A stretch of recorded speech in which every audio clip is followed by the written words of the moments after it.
Let us pray in the name of the Father, and of the Son, and of the Holy Spirit. Amen. O Jesus, through the Immaculate Heart of Mary, I offer you my prayers, works, joys, and sufferings on this day for all the intentions of your Sacred Heart, in union with the holy sacrifice of the Mass throughout the world, in reparation for my sins, for the intentions of all my relatives and friends, and in particular for the intentions of the Holy Father. Amen. Let us pray for the intentions of the Holy Father for the month of October.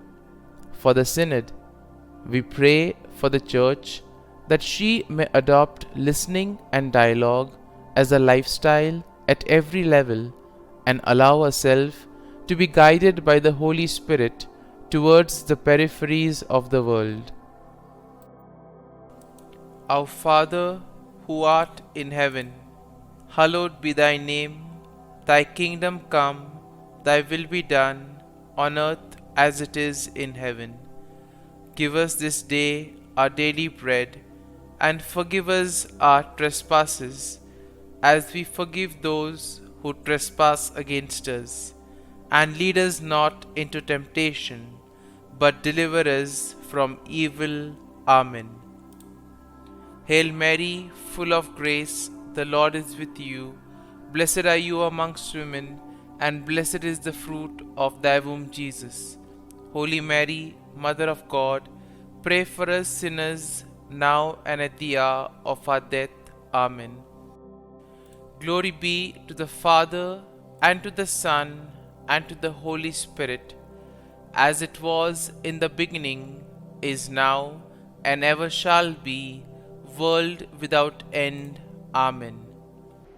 My dear friends, the Word of God welcomes us this morning. And as we prepare ourselves to enter in the presence of the Lord, as we get ready to welcome this new day, let us close our eyes at this moment and let us praise the Lord. Let us thank Him. Let us glorify Him for all the wonders that He has done for us in our lives, for all that He is doing, and for all that He will continue to do for us. And therefore today let us praise the Lord, first and foremost that He has woken us up in the morning. He has given us a new day to experience His love, a new day to cherish His blessings and graces, and most importantly, a new day to experience His love and mercy. And therefore, as we begin this day, let us begin with this attitude of gratitude. Very often we see that we take things for granted. We may not notice the small blessings that we receive along the way. There are times we can get caught up with our busy schedule, with various things that happen around us, and this may prevent us from actually recognizing the presence of God in our lives. Therefore, as we spend time looking at events, looking at various activities that we do, if we look with them closely, we'll be able to see the presence of God in them. And therefore, first and foremost, let us thank the Lord for giving us good health, for protecting us and keeping us safe all through the night. He has always kept us in His love, and at every moment His gaze is upon us.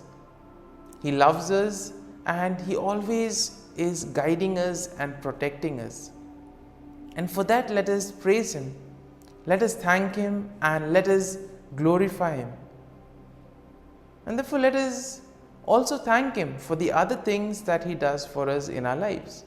For example, we thank Him for the gift of life, for giving us various talents, abilities, for giving us people around us, our friends, relatives, near and dear ones, family members, and all those who play a very important role in our lives. Let us also thank the Lord for the various opportunities that He has given us. Opportunities to make a difference in the lives of others, opportunities to grow, opportunities to develop our gifts. We also thank Him for the experiences that He has given us. Of course, there may be experiences which have been difficult, tough, but nonetheless they have made us stronger, they have taught us something valuable in life. And therefore we need to thank the Lord for these experiences. Let us also thank the Lord for giving us good health, for protecting us, for always showing us the way. We see that during times of difficulties, it is the Lord who guides us. But for this to happen, first and foremost, we need to listen to what God is trying to tell us. And once we listen to His call, we need to surrender ourselves to Him. And this will imply placing our faith and trust in the Lord. And therefore, as we prepare ourselves to enter into this morning offering, try to spend some time talking to Jesus, telling Him about your difficulties, about your struggles, about what is going on in your life. And Jesus, who has said, "Come to me, all you who are burdened, and I will give you rest." Jesus will give us the peace of mind that we all long for. And my dear friends, we pray that this day may be a day of joy and blessings in the name of our Lord Jesus Christ.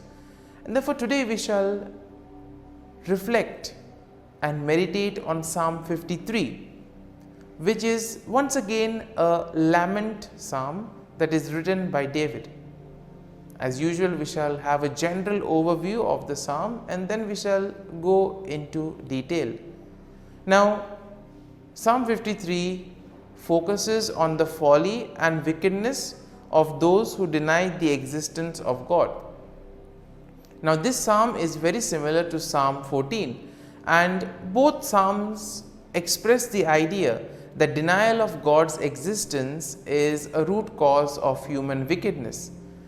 And therefore we see that overall Psalm 53 expresses the idea that human wickedness arises because we are not willing to listen to what God is trying to tell us, but on the contrary, we try to push forward our own agenda. Psalm 53 also expresses the fact that God will eventually bring salvation to His people. Now, David will contrast the foolishness and wickedness of those who deny God with the faith and hope of those who trust Him. And therefore, we see that the psalm will emphasize the importance of recognizing God's existence and turning towards righteousness. At the same time, it will also tell us to hope and trust in the salvation that comes from God. Now, verse 1 begins with the declaration that the fool says in his heart, "There is no God." Now, we see that this statement is a key theme of the psalm. And here we see that David emphasizes the point that those who deny God are fools. Those who deny God are corrupt, and in a way they have committed themselves to abominable deeds. And therefore he says that it is absolutely foolish to deny the existence of God. God who does everything for us in our lives, and if we deny Him, if we fail to recognize Him, then it's absolutely foolishness. Therefore he says, the fool says in his heart. And therefore we see that this is an important aspect of the psalm. Now verse 2 and 3 continue with David's description of those who deny God's existence. What does David say? David says that they are corrupt and have no understanding, and they have turned away from righteousness and become completely corrupt. And this has been their own doing. And therefore he compares them to a people who eat up God's people like bread and do not call upon the Lord. So this is exactly what happens when we tend to place our faith and trust in the worldly things. When we think that our gadgets, our technology can help us, can do everything and anything for us. And eventually we see that sometimes when all these things do not work, we are ultimately left with God, because He never leaves us, He never abandons us. He is always there to guide and protect us. And therefore verse 4 will begin with a plea for God to intervene and bring salvation to His people. Now David notes here that those who deny God have not been called upon, but that God will eventually bring salvation to His people. And therefore this whole aspect of salvation coming to those who have faith and trust in the Lord is an important aspect of this psalm. In verse 5 we have the conclusion of the psalm with a declaration of faith and hope. David notes that God will eventually restore His people and bring salvation to them. He also notes that his heart rejoices in God's salvation and that he will give thanks to God forever. And therefore, my dear friends, as we reflect on this psalm, as we meditate, there may have been a few thoughts, a few verses which may have touched us, which may have made an impact during the time we were listening to the psalm. Let us go back to those thoughts, go back to those words and try to see what exactly touched you. And what is God exactly trying to tell you through those words, through those thoughts? And try to apply it to your life and see what you need to do. And here you will realize that the Lord is telling us to place our faith and trust in Him, because He is always there, guiding us, protecting us. He will never abandon us.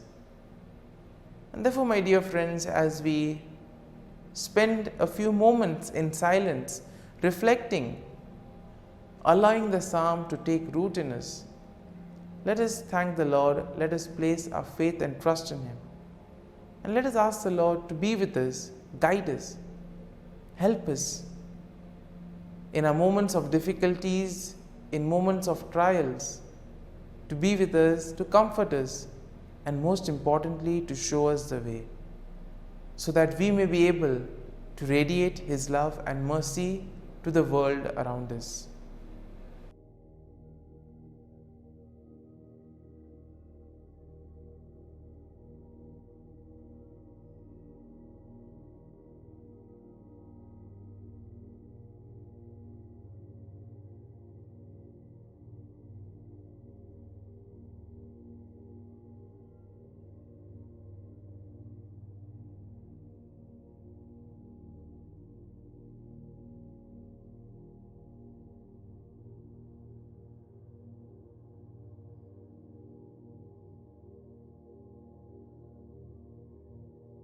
Prayer to Saint Michael the Archangel for protection. Saint Michael the Archangel, defend us in battle. Be our defense against the wickedness and snares of the devil. May God rebuke him, we humbly pray. And do thou, O Prince of the heavenly hosts, by the power of God, thrust into hell Satan and all the evil spirits who prowl about the world, seeking the ruin of souls. Amen. Act of Adoration. O Sacrament most holy, O Sacrament divine, all praise and all thanksgiving be every moment thine. Saint Gertrude Prayer for souls in purgatory.